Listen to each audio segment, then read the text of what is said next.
हरिः ओम्। ॐ श्री गणेशाय नमः। ॐ परं तत्त्वाय नारायणाय गुरुभ्यो नमः। अथः श्रीमोहिनी कवचं भगवन् सर्वधर्मज्ञ सर्वागम विशारद कवचं देवतायास्तु कृपया कथय प्रभो। ब्रह्म उवाच शृणु देव महाप्राज्ञ सर्वशास्त्र विशारद कवचं मोहिनी देव्या महासिद्धिकरं परम्। मोहिनी मे शिरः पातु भालं नेत्रयुगं तथा भ्रुवो च कामिनी रक्षेण मुखं वागीश्वरी तथा श्रोत्रे मंगलरूपा च कंठं महिषमर्दिनी भुजो सौंदर्यनिलया हस्तौ रक्षेद्य यशस्विनी सर्वदानाभिदेशे तु कमला पातु च ओदरम् विजया हृदयं पातु कटिं सुरवरार्चिता करौ महाल्य रक्षेद अंगुलिर्भक्तिवत्सला वैष्णवी पातु जङ्घे च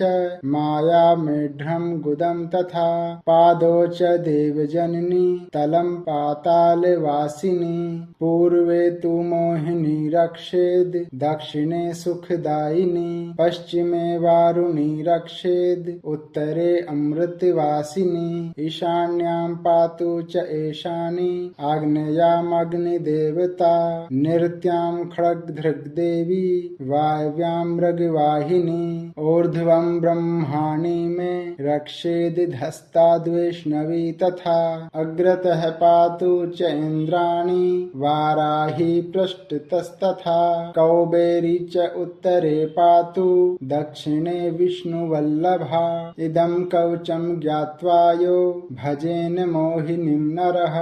वृथा श्रमो भवेत् तस्य न मन्त्रः सिद्धिदायकः भुर्जपत्रे समालिख्य कुङ्कुम आदिकचन्दनै शतमष्टोत्तरं जाप्यं स्वर्गस्थं धार्यते यदि कण्ठे वा दक्षिणे बाहाव अष्टसिद्धिर्भवेत् ध्रुवम् सर्वथा सर्वदा नित्यं मोहिनी कवचं जपेत् राजद्वारे सभास्थाने कारागृह निबन्धने जलमध्ये भूमिमध्ये तथा निर्जनके वने अरण्ये प्रान्तरे घोरे शत्रुसङ्घे महाहवे शस्त्रघाते विषे पीते जपन् सिद्धिमवाप्नुयात् ब्रह्मराक्षसवेतालाः कोशमाण्डा भैरवादयः नश्यन्ति दर्शनात् तस्य कवचे हृदि संस्थिते